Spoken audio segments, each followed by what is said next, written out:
And so we go to war, with generals gathered in their masses. This is Tom Campbell from Cultaholic Wrestling with everything that went down at Survivor Series, War Games 2025.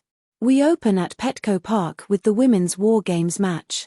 It's here we learn WWE have done away with the shark cages for each team. Instead, every competitor enters after their countdown to their own theme music. It makes the match quicker to get going and gives it a pseudo-Royal Rumble energy, and honestly, I like it. Charlotte Flair and Asuka kick things off for the first 5-minute interval. Those two will forever have incredible chemistry. Flair takes early control with those Devil's Kiss-esque head scissors, but Asuka fires back with a barrage of kicks to turn the tide. Asuka is in command when the buzzer sounds and Io Sky enters next, armed with a custom bin lid. After styling out a springboard from one ring to the other, she uses the lid as part of an extra-strength bullet train attack.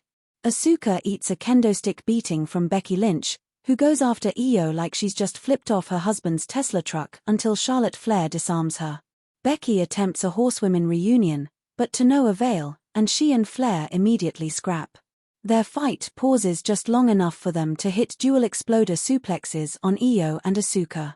Charlotte is getting mauled against the cage when Alexa Bliss hits the ring, shifting momentum and saving her best friend from a Becky beating. The odds even up again when Kairi Sane enters next to her magnificent pirate theme, swashbuckling into the match with a steel chain wrapped around her fist. Kairi hoists Io using her own bin lid, before chaining Sky, Flair, and Bliss together to set up a dropkick. We light it up next with AJ Lee. Becky Lynch tries holding the cage door shut to keep her out, but Lee will not be denied. She scales the cage, enters from the top, and lands a crossbody onto the Kabuki Warriors. She then gives Becky a pasting, repeatedly driving her into the steel. Asuka and Kairi jump Lee, but the besties break up the beatdown just as Nia Jax, cosplaying as the Pink Power Ranger, enters the match beyond and tries to Mighty Morph Flair and Bliss's faces into the cage. Io soon gets powerbombed off the cage and Team Asuka take control. With that, it's time for her brutality.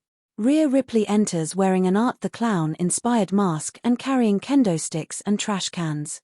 The sexy, scary, bloody binman Rhea brutalizes everybody before she and Io double-team Kairi with bin-based offense. That lasts until Nia Jax plows into them both.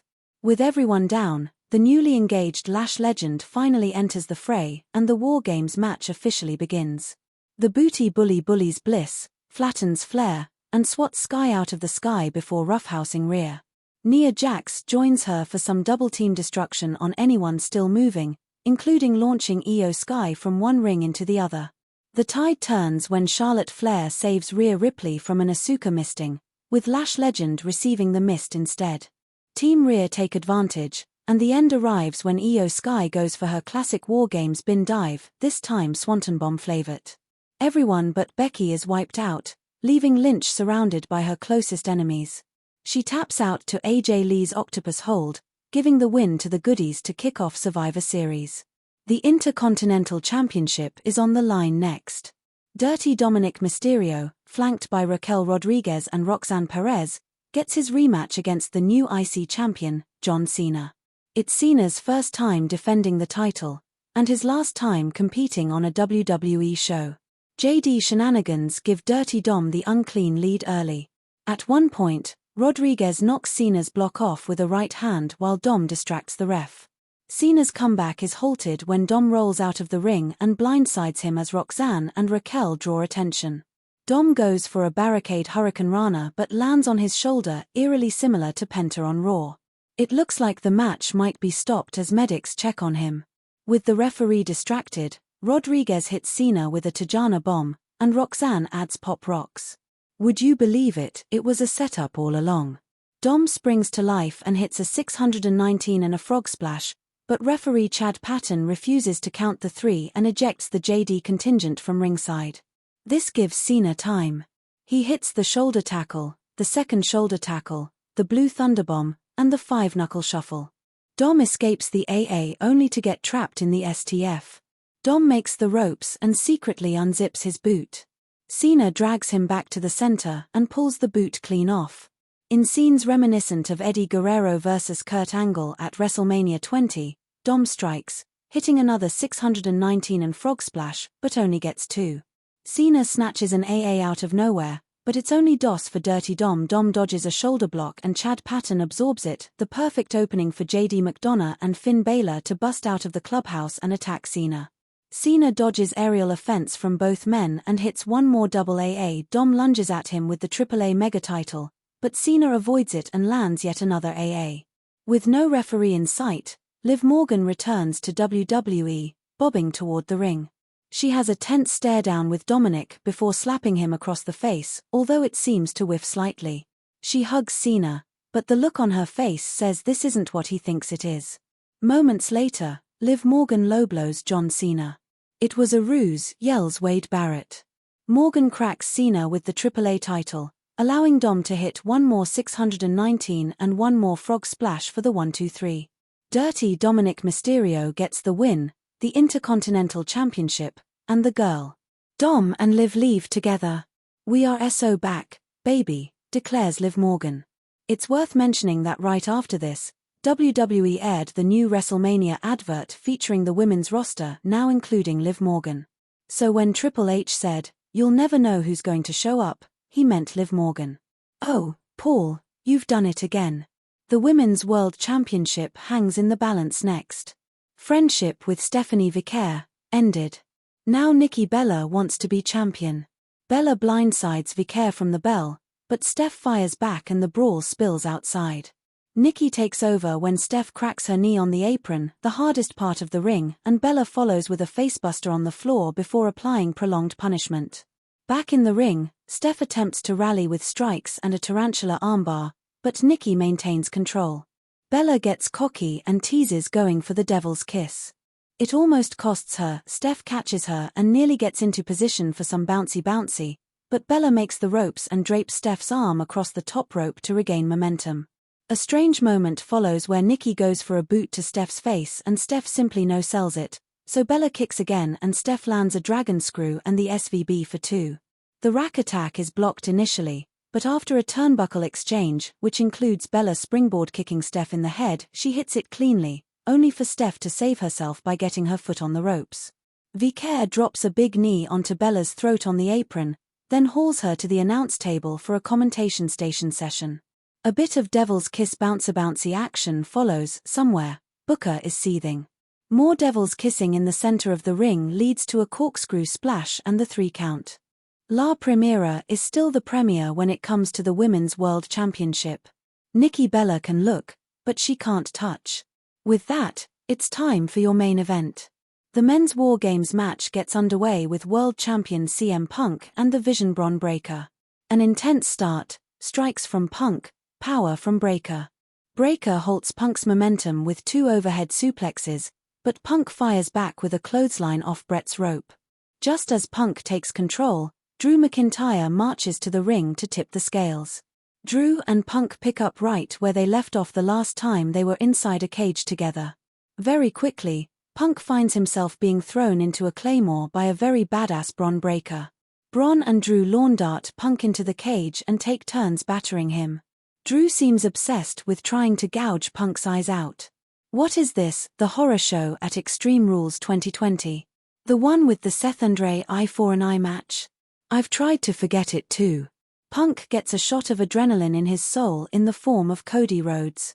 Drew tries to keep Cody out of the cage, which is actually nice of him because it means the crowd gets to sing the woos a bit longer. Cody climbs over the top of the cage and crossbodies his way in, but in the chaos, he accidentally elbows a now blooded CM Punk. Thankfully, they coexist long enough to hit a heart attack on Drew and a doomsday device on Breakker, who lands right on his neck. Everyone senses concern, because Bron takes a breather in the corner. Even though WWE shows the replay, they keep the camera off him while Drew takes a pasting from Punk and Cody. Logan Paul is out next. He immediately rummages under the ring and grabs steel chairs. Bron is back in action by this point, and things seem back on track as Logan hits a dive from one ring to the other onto Punk. Cody and Logan soon end up on top of the cage, where Breakker slams a chair into Cody's leg, setting up chair-assisted violence from Bron, Drew, and Logan, keeping the top-tier champs firmly on defense. The champs finally get help from Big Jim, who brings a Slim Jim table into the match along with a side order of superkicks and a corkscrew senton. Drew cuts Jimmy off with a claymore and Bron decapitates him with a running clothesline before sending Cody Rhodes plummeting off the top of the cage with a Frankensteiner. This is the same man who landed on his gosh darn head 10 minutes ago. He's unstoppable. The other Bronson Reed enters next and immediately exorcises his War Games demons from last year with tsunamis onto Punk, Jimmy, and Cody. The baddies are baddying. A brief Jimmy Uso superkick party doesn't slow them down, but the arrival of Jey Uso does. Jey tees into the match, turning the momentum with superkicks and a 1D. And then they play his music again. Jey is on top of the cage, dancing to his own theme, having the time of his life. I remember when something like that happened in that Horseman cage match in the 80s. The fun is cut off by the arrival of Brock Lesnar. No countdown. No warning. Just get Brock out there. Lesnar storms in and immediately sends the Usos, Cody, and Punk to Suplex City. Then the F5s begin, Jimmy Uso, CM Punk, Cody Rhodes, Jey Uso all laid out. Punk swings a chair, Cody throws strikes, heroic comebacks are attempted, and they all fail. Brock Lesnar is in God mode and nothing's stopping him. That's when the countdown hits 0 and Roman Reigns finally enters. Brock meets him outside the cage and they brawl around ringside. Reigns peels off Superman punches like they're on Black Friday discount. He goes for one too many, though, and Brock catches him midair, F5ing him through the announce table. Lesnar drags Roman back to the ring, and at last, the War Games match officially begins. Brock hits an F5 on Reigns, but Cody breaks the cover. The good guys rally, Brock eats a GTS and a crossroads, but the stacked cover gets broken when Logan Paul hits a frog splash. Paul Heyman hands Logan the brass knuckles, and he cracks both Cody and Jey with them. Before he can nail Reigns, the tribal chief fires a spear. Reigns then steals Logan's brass knucks, giving him plus 500 power, and hits a turbocharged Superman punch on Bronson Reed and Drew McIntyre before Breakker eats a spear of his own. Brock tries to F5 Jey Uso, but Reigns spears both his enemy and his cousin through the Slim Jim table in the corner. In the other ring, Drew low blows Cody and Breakker spears him. Punk hits a GTS on Logan Paul just as a mystery hooded figure enters the cage, kicks Punk in the face, and lands a curb stomp. Could it be?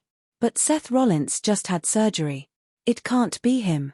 We may never know. The hooded figure escapes before his identity is revealed.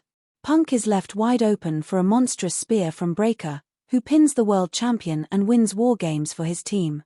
Paul Heyman, Brock Lesnar, Logan Paul, Drew McIntyre, Bronson Reed, and Bron Breakker stand triumphantly outside the cage as the Usos, Punk, Cody, and Roman Reigns are left inside to figure out what just happened. Reigns, Cody, and Punk all stand together. Punk offers Roman a fist bump. Cody offers daggers.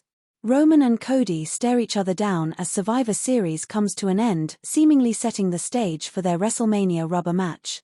And with that, to quote John and Yoko, Happy Christmas. War is over. What did you think of Survivor Series War Games 2025? Let us know in the comments below. I've been Tom Campbell from Cultaholic Wrestling. Stay safe, and I love you. Bye.